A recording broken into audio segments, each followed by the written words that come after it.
Саламатсыздар ма, тыңдаушылар?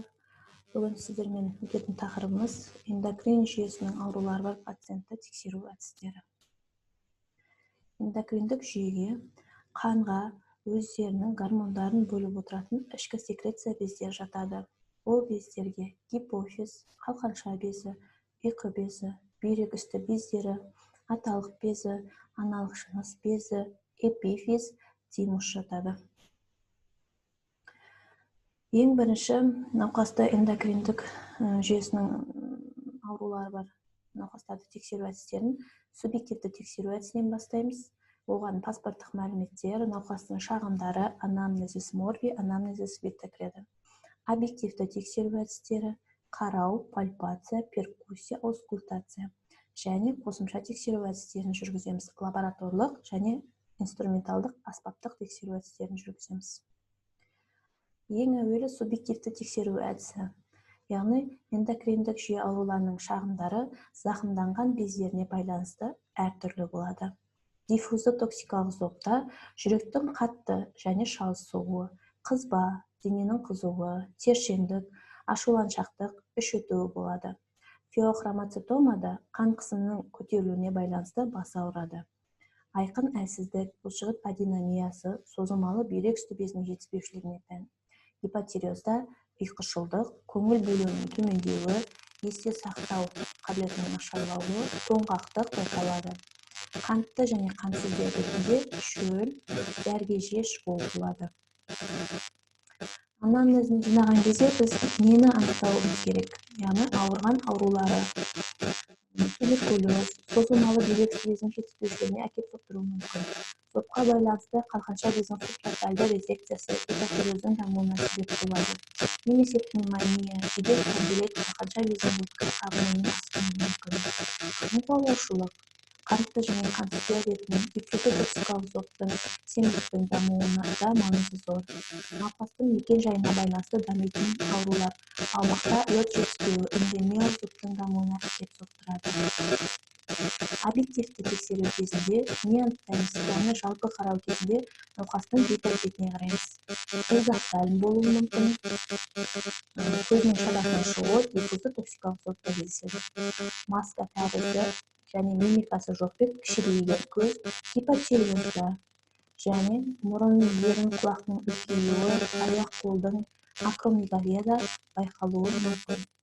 Қалыпты адамның қолы мен аяғы болса, акромегалия науқастың аяқ-қолы. Мойынды қараған кезде қалқанша бездің үлкеюін көруіңіз мүмкін 5-ші дәрежесінде. Дене бітімі аласа бойлы еркектерде 130 см-ден төмен, әйелдерде 120 см-ден төмен гипофизарлық нанизмі, немесе керісінше ұзын бойлы еркектерде 200 см-ден, әйелдерде 190 см-ден жоғары болса гигантизм кездеседі. Тер өзгерістері алақанның және емшек ұшының айналасының гиперпигментациясы созылмалы бүйрек үсті безінің жетіспеушілігінде кездеседі. Ішінде және санында қызыл күлгін түсті кемстриялардың болуы Ипсенко-Кушинг синдромында, бозғылт және терінің мұздай болуы гипотиреозда, терінің ыстық және болуы зобта, терінің іріңдіктері саңырауқұлақ пен зақымдану тон кезінде кездеседі. Шаш күйі еркекте шаштың әйелдер типтес болып өсуі, әйелде шаштың керісінше еркек типтес болып өсуі. Ипсенко-Кушинг синдромында аналық безінің ісігінде кездеседі. Мына жерде әйелдің еркек типтес түптену көрінген. Терасты майқабатының дамуы, семіздік, гипоганадизмді, Ипсенко-Кушинг ауруының катексияға дейін арықтауы қантты диабетінің ауыр түрінде гипоталамо-гипофизарлық жетіспеушілігінде байқалады. Қалқанша безінің пальпациясы. Қалқанша безін зерттеуде сипат қарау әдісінің маңызы зор. Пальпация әдісімен қалқанша безінің көлемі, тығыздығы, үлкею сипаттамасы туралы мәліметтерді аламыз. Келесі бейнероликті мәндіріңіз.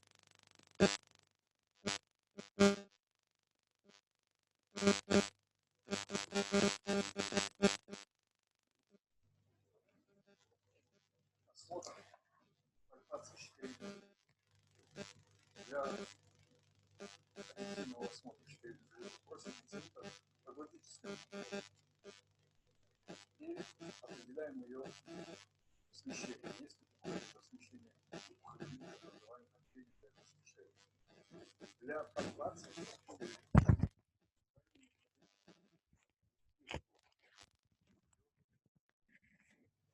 координаты.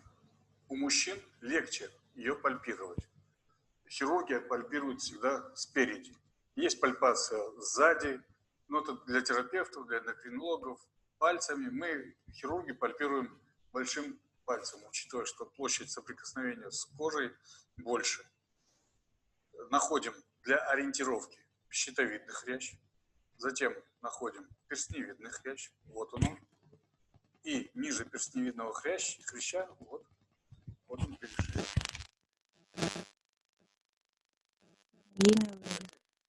Шегін табады, одан кейін жүзік тәрізді шемішегінің төменгі жағында қалқанша безін анықтайды.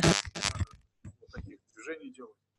Обратите внимание, вот палец на перешейке, я иду по перешейку и пальпирую его левую долю, никаких узлов. Затем правой рукой нахожу опять перешеек, вот он, и пальпирую правую долю.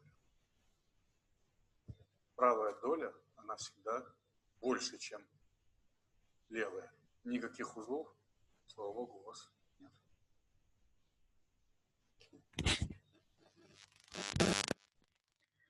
Келесі қалқанша безінің перкуссиясы. Бұл әдіспен төс сүйегі артында орналасқан қалқанша безінің үлкеюін анықтаймыз. Бұл жағдайда перкуторлық дыбыс тұйықталады. Қалқанша безінің аускультациясы диффузотоксикалық зоб тұсында қалқанша безінің тамырларындағы қан айналымының жылдамдығы күшейеді. Сондықтан сол аймақты тыңдағанда шу естіледі. Енді қосымша тексеру тәсілдері. Лабораторлық тексеру әдісі, яғни биохимиялық әдіс. Гликемия деңгейі аш қарынға анықталса, қалыпты жағдайда 3,3-5,5 миллимол литрге тең болады. Қанда қант мөлшері 8,88 миллимол литрден жоғары болса, гипергликемия пайда болады. Зәрде қалыпты жағдайда қант болмайды.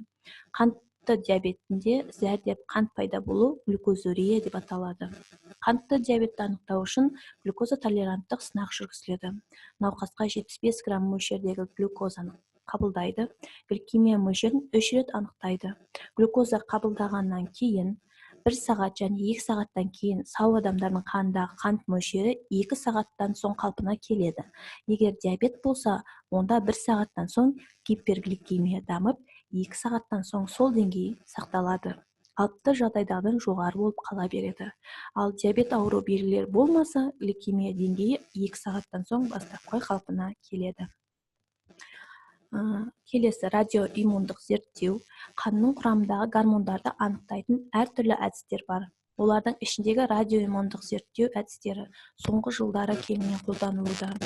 Зерттейтін затымызға алдын ала антиденелер дайындалады. Антигенді йод 125 немесе йод 131 мен таңбалап антиденеге қосамыз. Ол таңбаланған антигеннің орнына таласады. Анықталып отырған затымызда неғұрлым гормондар көп болса, соғұрлым антигене кешеніндегі радиоактивтігін өлшейді. Ол неғұрлым аз болса, соғұрлым антиген көбірек болады. Бұл әдіспен инсулиннің, тропты гормондардың, кортикостероидтардың мөлшерін өте дәл анықтаймыз. Рентгенологиялық зерттеу. Рентгенография әдісін қолдана отырып, бастың ішіндегі тірек ерін пішінінің өзгеруін, бастың, аяқ-қол сүйектерінің үлкеюін, түрікті сүйектер мен омыртқаның остеопорозын байқаймыз. Компьютерлік томограмма гипофиздің бүйрек үсті безінің өспелерін дәлірек анықтайды. Қажетті жағдайда бүйрек үсті бездерін пневмоторакотомия жасау арқылы зерттейді. Ультрадыбыстық зерттеу. Адам өміріне қауіпсіз, техникалық жағдайынан оңай жүргізілетін ультрадыбыспен зерттеу әдісі кеңінен қолданылады. Әсіресе қалқанша безінің түйінді түрі мен қуысты үдерістерін анықтауда, бүйрек үсті бездерін зерттеуде кеңінен қолданылады. Ультрадыбыспен қадағалай отырып, қалқанша безінің инемен тесу биопсиясы өткізіледі. Алынған материал кейін гистологиялық жолмен зерттеледі. Радиоизотоптық зерттеу. Ішкі секреция бездерін зерттеуде радиоизотоптық әдістер кеңінен қолданылады. Мысалы, қалқанша безінің ауруларын анықтау үшін радиоактивті йод 131 немесе техниций 99 қолданылады. Гамма камераның көмегімен жарық сезгіш қағазға гамма сәулелерін жазады. Осылайша сканерлеу арқылы бездің мөлшерін, пішінін, зақымдану ошақтарын не оның біркелкілігін анықтайды. Радиоизотоптық сканерлеу бүйрек үсті бездерін зерттеуде қолданылады. Міне, бүгін осымен эндокринді жүйесінің аурулары бар пациентті зерттеу әдістері осымен аяқталды. Жақсы, сау болыңыздар.